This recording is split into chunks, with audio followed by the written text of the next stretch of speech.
嗨，大家好，我是坦平叔。今天是2025年5月15号。这一期咱们聊一聊娃哈哈。最近娃哈哈的新闻也不断，围绕着娃哈哈的讨论也很多甚至有很多传言说娃哈哈这个很多职工在维权。这个娃哈哈自从去年这个宗庆后去世以后娃哈哈的这个一直就舆论不断。我们聊的比较少，但是我们去年是聊过的因为我觉得娃哈哈有几个主要问题。一个，他宗庆后在世的时候他说过娃哈哈不善事。我当时我也分析过我说他为什么不善事，应该是有难言之隐。第二个呢，这个娃哈哈的股权结构比较有意思，它有点像万科，就明明大股东是国资，但是国资好像隐在后台又不说话，前面操盘的又是这个职业经理人或者是小股东，就是说这个娃哈哈它的股权结构有点像万科。我记得我以前节目介绍过后来我记得去年还搞过这个网上一个舆论就是网暴那个农夫山泉，力挺娃哈哈，是不是有过这么一个运动吧？今天为什么聊娃哈哈呢？是因为这个最近娃哈哈网上又有这个一些传言。那么联合早报它有个报道叫宗馥莉掌舵下的娃哈哈怎么了？那意思就是说现在怎么这个舆论不断呢？到底发生什么了，对吧？宗馥莉掌权之后娃哈哈到底怎么了？中国饮品巨头娃哈哈董事长宗馥莉曾坦言，他说自己与父亲宗庆后的管理方式完全不一样，会让别人非常不适应。实际上我可以断言就是这个文章这个报道不用把它看完，我认为这是二代接班必然的问题。大家想象一下，大到一个国家，小到一个企业甚至一个家庭，不都是这样吗？一朝天子一朝臣这个古话是没有错的。所以说宗庆后去世以后，对吧，由宗馥莉接班，那么必然会导致很多人不适应。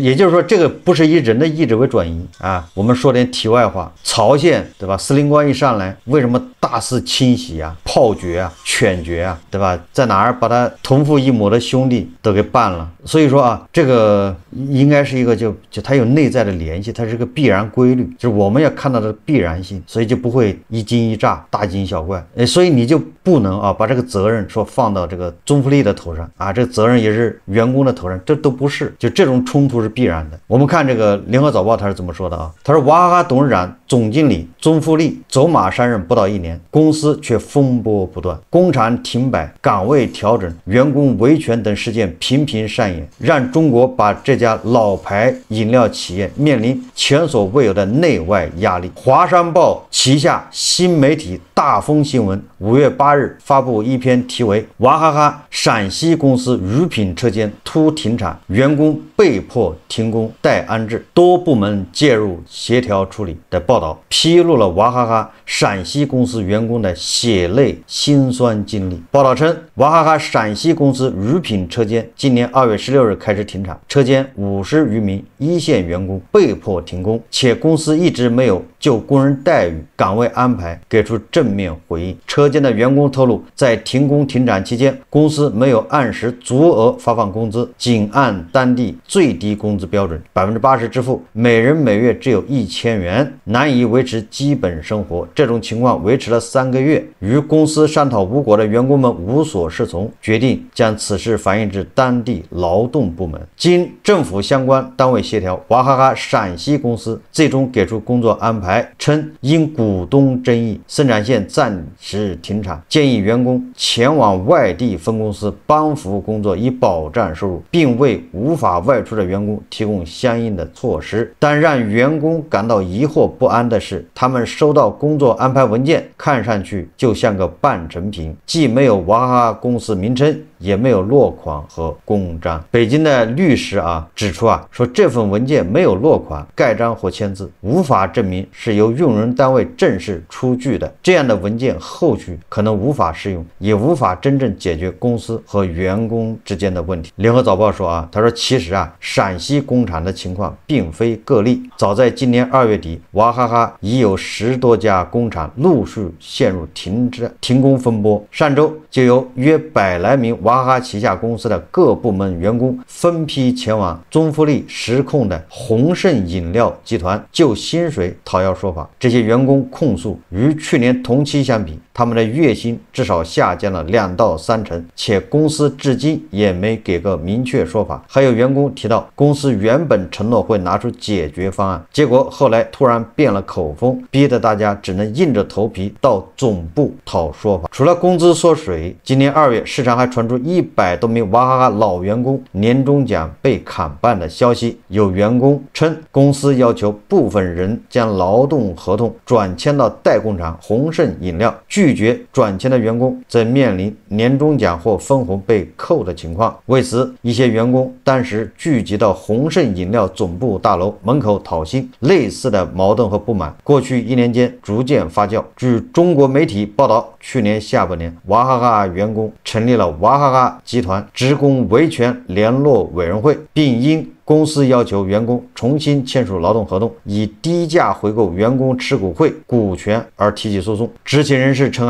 即使不包括以厂为单位维权的员工，该委员会成员已超过1500人。不过，娃哈哈去年9月在官方媒体发表声明称，未听说过上述委员会及相关诉讼，并指内部股份回购协议由持股会会员自愿签署，未损害任何员工权益。也就是娃哈哈的这个官方微博9月份已经做了澄清。但是尽管如此不少员工认为，不管是工厂停工停产，还是调岗降薪，娃哈哈最终目的恐怕是想让员工知难而退，主动离职。那为什么会出现这个现象呢？联合早报说这个跟中福利的铁腕改革有关系。老一代已经走了，这个2代一上台，对吧？他要对这个成年的积弊对吧，要进行改革，甚至他要把1代的路线，对吧，都要进行调整。有分析指出，娃哈哈当前面临的动荡，一定程度上是因为中福利的管理风格与娃哈哈的传统企业文化格格不入。今年43岁的中福利在14岁时前往美国读书，直至22岁学成回国，后来他进入娃哈哈管理层，并被当作接班人培养。在中国前首富娃哈哈创始人宗庆后去年2月25日因病去世后，娃哈哈重担就自然而然地落在了独生女宗馥莉的身上。宗庆后时代，娃哈哈以家族式管理加强人决策著称，员工虽待遇稳定，但缺乏话语权。宗馥莉接班后，同样以强人之姿着手对企业进行多项改革，希望以铁腕手段改变大锅饭养懒人的传统家族企业现象，实现优化公司架构、提高运营效率的目的。虽然同样强势，但父女俩在管理风格上有着明显差异。宗馥莉行事果断，更崇尚制度和效率。据澎湃新闻报道，宗馥莉手下的员工若无法完成任务，会被直接开除。宗庆后则会悄悄把一些被女儿炒掉的优秀员工重新调回集团。从管理风格上看，宗馥莉带着强烈的西方管理风格，更倾向于职业经理人团队，这与他的美式教育背景不无关系，但也势必与宗庆后的时代的管理风格截然不同。因为管理者的风格决定了一家企业的文化风格，只是在原来的文化氛围中要长出新的文化，不做大刀阔斧的改革是不可能的。宗馥莉去年7月全面接手娃哈哈后，就对公司核心管理层动刀。宗庆后时代的老臣子张辉、吴建林、潘家杰等多名高管均退出董事、监事职务。而这场人事地震并不止于高层，娃哈哈员工透露，公司也对组织架构进行调整，多个部门被合并甚至裁撤。这个就是咱们说的一朝天子一朝臣。那为什么一朝天子一朝臣呢？这个又是必然，这种矛盾是不可调和的。说到这个宗馥莉他是受美式教育那我们就对比这个美国和对吧和咱们的传统文化。你看美国这个两党轮替，对吧？特朗普一上台，总统竞选成功之后，所有人全部都走人，对吧？国防部长、国务卿、财政部长，反正归总统任命的，统统都得换人，没毛病吧？没有人为这个说什么，大家觉得这好像天经地义对吧？在美国好像说一朝天子一朝臣，没人把这当个事儿。相反如果特朗普把拜登任命的那官员给留下，那简直是反常。但是在咱们这个文化，好像这么干呢，就变成一个一朝天子一朝臣是一个负面的，对吧？你把先皇的臣子你得留着，先皇死的时候给儿皇帝一般的都要留下顾命大臣，一般的桥段都是这样你看那个咸丰皇帝死的时候，他在热河嘛，在这承德避暑山庄是吧？死的时候他给他的儿皇帝留下8个顾命大臣，肃顺，对吧？一大堆人，结果你看看啊，结局是什么？这些顾命大臣全部被杀。哎，这样的桥段就特别多。嘉庆皇帝一登基，哎，也就是说啊，嘉庆皇帝接班接得早啊，这个老皇帝乾隆他不当了太上皇吗？等到太上皇一嘎，这个嘉庆立马是不是就把和珅啊，对吧？先皇的最得力的臣子啊，给他办了，和珅跌倒，嘉庆吃饱。这个咱们的文化传统啊，一方面又树立这种典型，就是三朝元老、四朝元老的这个是咱们讴歌树立的典型，好像是要学习这样，但实际上呢，这个新皇帝一般的都是要把老臣给干掉。说这个有点远了啊，我们就说《红楼梦》，因为近期咱们要聊《红楼梦》，这《红楼梦》里面就典型是这样，王熙凤啊身体不好，所以说这个贾府的这个管家这个大权呢，是吧，就要分配给探春、宝钗。你从某种程度上看，王熙凤就有点类似于宗亲后，虽然杀伐果断，但是她也是吧，这个有点采取儒家的这种管理方式，就是和稀泥啊，恩威并重，讲究威权。但是你看那个探春，那就是典型的法家，就类似于这个宗馥莉，一视同仁，对吧？只有规章制度，谁违反了规章制度都不行啊！连贾母啊违反了规章制度，探春都要跟他掰扯。你说贾府谁敢呢？对吧？连探春他妈想走后门，想多搞点好处，探春都是义正言辞。哎，这个探春的亲舅舅啊去世啊，按照惯例啊给20两银子，那探春就是给20两，结果他妈肯定不愿意啊，来闹事。哎，探春坚决顶回去。在探春这儿没有什么人情世故，就是规章制度，就是规章制度，就是死的，谁来都不好使。这个有点像宗馥莉啊，为什么要对老臣下手呢？你看看啊，这个探春啊、宝钗他们刚领到任务，要管理这个贾府，马上下面这些王熙凤的那些手下就开始不听使唤了。什么原因呢？那原因是多方面的啊，有的是瞧不起你，对吧？你这黄毛丫头，对吧？我陪主子打江山的时候，你们还在干啥呢？现在你上来就成了我的主子了，对吧？有看笑话的，有不配合的，等等啊，就各种原因导致的。所以你看这个吴兴登家的，就是管家上来就出难题，诚心的，对吧？像这些人你不把他拿住，你这新的这个领导人你怎么处理呢？啊，你怎么还往下管理呢？所以说啊，那个文学作品啊和我们现实是差不了多少的啊。所以你看从娃哈哈这个也能看出啊，你再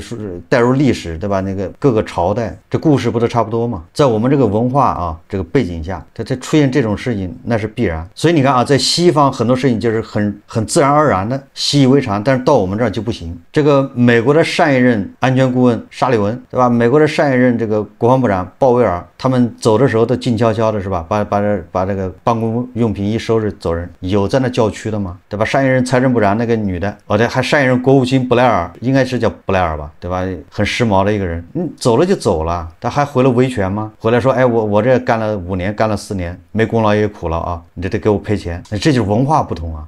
咱们这儿那个老员工他要摆老资格啊，对吧？我在这干了多少年了，你才来，你怎么工资比我还高呢？你怎么还当了我的领导呢？我们接着看这个联合早报他怎么说的啊？他说21世纪经济报道说，去年12月报道啊，说娃哈哈目前已有13个部门逐步被宏盛饮料的相关人员替换，涵盖公司的供应、生产、财务、运输等核心部门。宗馥莉强势推进改革，不只让员工感受到冲击，也在家族内部掀起争议。他的叔叔宗泽厚就曾在朋友圈发文质疑他的改革措施，认为他接班后的第一步不该是扩大规模、大刀阔斧的改变现状，而应该是先做好事，赢得人心。营收上涨，怨气也在升温，企业与员工注定对立吗？这个是联合早报的问题啊。如果大家把我刚才说的话如果理解了的话，你就发现这个企业和员工对立那是一种必然，对吧？它是文化导致的。联合早报说啊，他说尽管如此，宗馥莉的铁腕手段也确实给娃哈哈带来了更好的业绩。数据显示啊，说娃哈哈2023年业绩为500亿。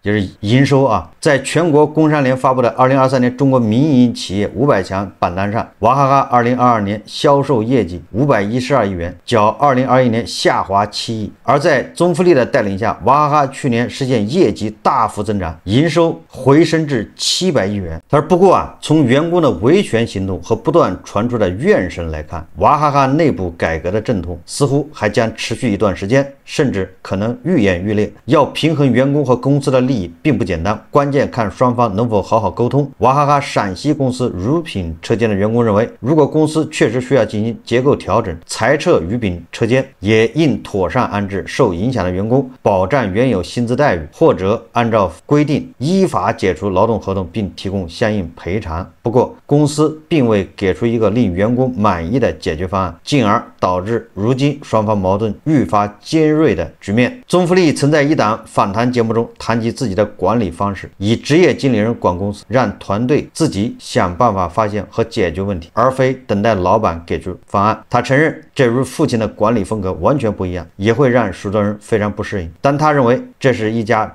公司正常的运作方式。如今，娃哈哈正式进入中福利时代，他自然对公司如何运作拥有话语权。但作为第二代掌舵人，中福利在展示新官上任三把火的改革热情时，或许也要意识到家族企业的真正挑战在于解决历史遗留问题，应对深层次的企业治理矛盾，并找到其中的平衡。这个联合早报最后说的也是对的啊，也就是怎么样平衡。如果不管不顾啊，大力推行改革，那最后恐怕有时阻力太大，改革会夭折，甚至啊，如果改革不夭折，动了元气啊，加快它的这个叫没落或者是倒闭，就跟贾府一样啊。甚至啊，我们可以联想到王安石变法，对吧？争议太大，最后动了国本，最后啊，加速北宋的灭亡。说到二代接班啊，中福利拿到的牌啊不算差啊，非常不错。那要跟那个碧桂园比起来啊，碧桂园的二代杨惠妍吗？杨惠妍拿的是一手什么牌啊？碧桂园暴雷，碧桂园债务重组，碧桂园被人提起破产清算，碧桂园要保交楼，现金流断了。也就是你看杨惠妍面临的问题更严峻。实际上在我看来啊，娃哈哈问题在哪儿？还是我开头说的，娃哈哈的问题，第一个，娃哈哈这个商标到底属于谁？娃哈哈股权结构到底是怎么划分的？清晰不清晰，对吧？我们把它算成是民营企业，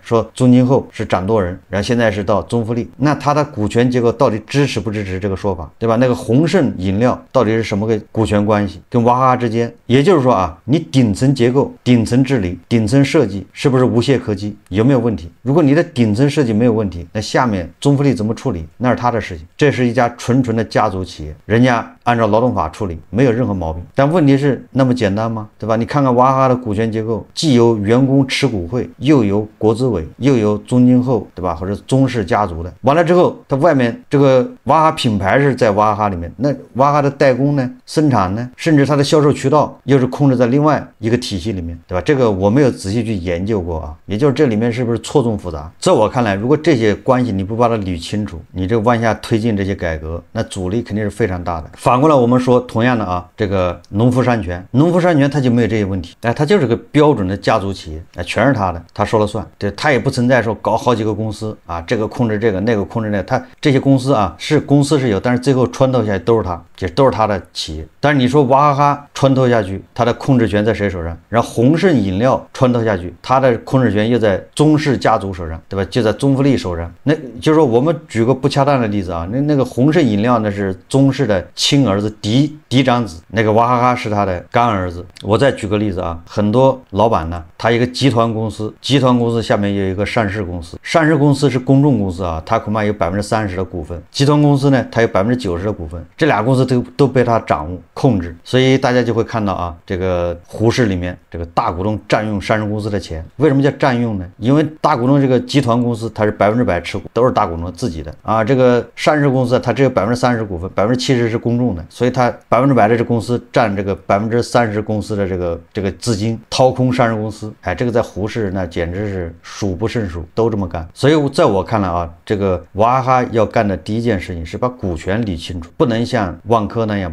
不清不白的，对吧？明明大股东是深圳地铁，但是操控万科的又是一群职业经理人，股份非常少，那最后万科它就问题就非常多，治理就有问题。那现在娃哈哈就是这个问题，这第一个啊，所以你要不捋清楚，你这个下面这个娃哈哈的那员工你是搞不定的。王熙凤啊打理那个宁国府的时候，宁国府的那个秦可卿啊一死，然后这个尤氏啊，就是本来这个她的婆婆尤氏啊，或者是有别人来负责这个秦可卿的葬礼，但是尤氏就称病这个贾珍就没办法，那贾蓉啥也管不了，所以贾珍就请这个荣国府的王熙凤百忙之中啊来主持宁国府的这个清可卿的葬礼。这个王熙凤上任的第一天立的规矩就是我来了我说了算，你们这些人啊不要跟我扯什么以前是怎么着，忘了以前吧，现在就听我的。完了之后，对吧？谁迟到打20大板，扣1个月工资，一下就把宁国府给镇住了。那些上下都得听他的，就是你老说过去怎么样，别跟我扯这个啊！我来了就听我的规矩。这个宗馥莉现在遇到就这问题啊，他搞什么人家都说，哎，过去啊，宗老在的时候可不是这样的，人家都这么对比啊，对吧？你爸在的时候可不是这么干啊，怎么你一来就变了呢？你